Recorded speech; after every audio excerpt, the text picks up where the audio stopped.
Assalamualaikum warahmatullahi wabarakatuh. Selamat datang kembali di channel Mami Amel. Halo, apa kabar sahabat Mamel? Hari ini aku akan ulas satu tanaman dari jenis anthurium yang punya nama unik banget, yaitu Anthurium pterodactyl. Seperti nama binatang pada zaman purba dahulu ya.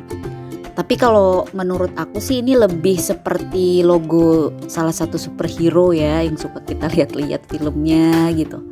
Tanaman ini aku dapatkan dari salah satu toko tanaman hias yang memang biasa aku kunjungi. Jadi si penjualnya nih memang stoknya terbatas, jadi dia simpen hanya untuk pelanggan-pelanggan setianya. Menurut aku sih tanaman ini memang agak langka. Nah, di beberapa kios yang pernah aku kunjungi itu aku nggak mendapatkan tanaman ini gitu. Hanya saja karena satu kios ada yang memang aku biasa berlangganan ke tempat itu, jadi kebetulan dia ada stok, terus dia simpen nih buat aku. Nah, tanaman ini sendiri memang punya bentuk yang unik banget. Nah, untuk jenis ini pun ada beberapa macam juga ya. Bahkan ada yang variegatanya ya sahabat Mamel. Nah, untuk daunnya bentuknya panjang dan meruncing ke bawah. Kemudian bagian sisi kanan kirinya sedikit membentuk seperti jari ya. Walaupun ada anthurium jari juga sahabat Mamel. Hanya saja memang untuk bentuknya agak-agak mirip ya. Nah, pada batang dia lurus memanjang, tekstur daunnya tebal, warnanya juga hijau, mempunyai tulang daun yang membingkai ke seluruh bagian sisi daun, dan pada bagian tengahnya lebih tegas untuk tulang daunnya. Tanaman ini memiliki bunga yang terlihat memang hampir sama dengan kebanyakan dari anthurium ya, memanjang gitu. Nah, seperti anthurium kuping gajah atau Clarinifernum. Jadi jika kualitas bunganya ini bagus, maka ini akan menghasilkan bibit untuk perbanyakannya. Nah, untuk penempatan tanaman ini baik ditempatkan di tempat yang teduh di bawah naungan ya, biasanya dengan paranet atau di bawah pohon besar. Intinya ya memang tempat yang teduh, tidak terpapar sinar matahari langsung. Sebab tanaman ini tidak tahan jika terpapar langsung sinar matahari. Nah, daunnya itu akan menguning, bahkan bisa gosong. Nah, pada dasarnya tanaman ini untuk pertumbuhan daunnya itu akan sangat lama untuk menguning dan akhirnya gugur gitu. Jadi kalau tiba-tiba menguning gitu, jadi perlu diperhatikan penempatan juga sahabat Mamel. Apakah dia karena terpapar matahari gitu. Jadi memang penempatan yang tepat untuk tanaman ini sangat mempengaruhi. Oke, lanjut untuk media tanam. Media tanam yang tepat untuk jenis anthurium ini bisa dipakai sekam yang sudah difermentasi dicampur dengan kohe, itu pun sudah cukup ya. Tapi untuk pertumbuhan yang lebih baik ya sahabat Mamel juga bisa menggunakan media aroid ya yang sudah tersedia di toko-toko tanaman juga ada, atau bisa sahabat Mamel campur sendiri ya, membuat sendiri media aroidnya. Kemudian penyiraman. Nah, untuk penyiraman anthurium jenis ini tidak boleh terlalu sering ya, karena kalau terlalu sering menyebabkan media terlalu basah, akhirnya air tergenang di bawah pot dan menyebabkan busuk. Nah, ini juga mempengaruhi dari daunnya juga, tiba-tiba menguning. Nah, ini juga bisa dari faktor terlalu berlebih dalam penyiraman.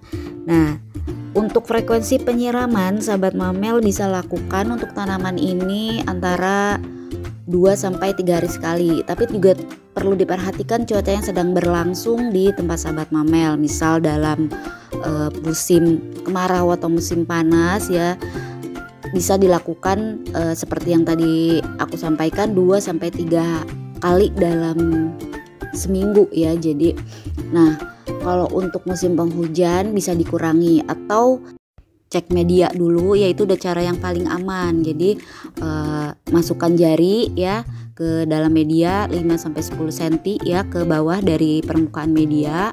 Apakah itu sudah kering atau masih terlalu basah? Nah, itu bisa dilakukan penyiraman atau tidak, bisa terlihat dari cek media ya. Kemudian lakukan penyiraman juga secara menyeluruh ke bagian media tanam ya. Jadi jangan hanya sebagian gitu. Jadi semua mendapatkan air ya. Nah, pastikan juga ya untuk ukuran air sih sahabat Mamel bisa dikocor ya.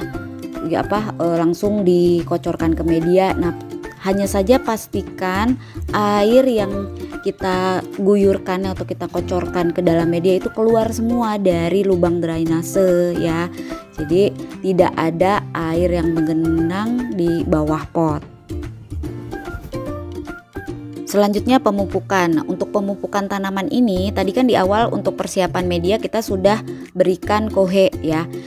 Selanjutnya sahabat mamel bisa berikan pupuk slow release atau pupuk organik ya yang berkualitas, jadi bisa memacu pertumbuhan dari tanaman ini sendiri. Lanjut untuk pot. Nah, jadi penggunaan pot tanaman ini usahakan sesuai dengan ukuran tanaman, jadi tidak terlalu besar ataupun terlalu kecil dari ukuran tanaman ya. Pastikan juga lubang drainase yang ada di bawah pot itu tidak tersumbat ya. Jadi kalau misalkan waktu awal persiapan itu dipastikan lubang-lubang itu bisa mengalirkan air. Selanjutnya kebersihan. Jadi sahabat mamel bisa membersihkan daun-daun ya, daun-daun dari tanaman ini dengan menggunakan spons, misal dengan sabun pencuci piring. Itu ukurannya 1 tetes aja, itu bisa 1 liter ya sahabat mamel gitu, bisa disemprotkan dulu kemudian digosok dengan spons, jadi tampilannya bisa lebih keluar warnanya, apalagi untuk penempatan di dalam ruangan itu jadi cantik banget. Nah, tips satu lagi, misal untuk tanaman indoor, sesekali sahabat mamel keluarkan tanaman, misal frekuensinya 1 minggu sekali, jadi biar dia tetap bisa mendapatkan sinar matahari untuk berfotosintesis ya. Oke, selanjutnya untuk perbanyakan tanaman Anthurium pterodactyl ini bisa dengan 2 cara ya sahabat mamel. Yang pertama stek bonggol dan kedua pembungaan. Untuk perbanyakan dengan stek bonggol ya, seperti halnya Anthurium yang lain juga ya, bisa di stek bonggol. Jika sudah mengeluarkan akar-akar yang banyak, nah itu bisa dipisahkan. Nah, kemudian untuk pembungaan yang bisa menghasilkan bibit itu, kalau dia mendapatkan nutrisi yang bagus, maka bunga-bunganya itu akan menghasilkan bibit-bibit yang bisa diambil untuk perbanyakannya. Oke, yang terakhir sih untuk harga ya sahabat mamel. Nah, biasa memang untuk tanaman ya, untuk harga bisa dilihat dari ukuran dan tingkat kerimbunan. Nah, kalau untuk yang seukuran ini ya, ini masih bisa di bawah 200 ribuan sahabat mamel. Nah, untuk yang lebih rimbun itu bisa sampai di atas 500 ribu ya, lumayan sih gitu, karena memang sedikit langka sih ya gitu. Oke sahabat mamel, itu tadi ulasan aku tentang tanaman Anthurium pterodactyl. Nah, semoga bermanfaat ya. Jangan lupa like, comment, dan subscribe, share juga ke teman-teman dan orang terdekat kamu. Tekan tombol notifikasi agar selalu mendapatkan video terupdate dari channel ini. Dukung terus channel ini. Terima kasih untuk sahabat mamel yang sudah subscribe ya. Follow juga IG Amel Plan. Sampai berjumpa kembali di video selanjutnya. Wassalamualaikum.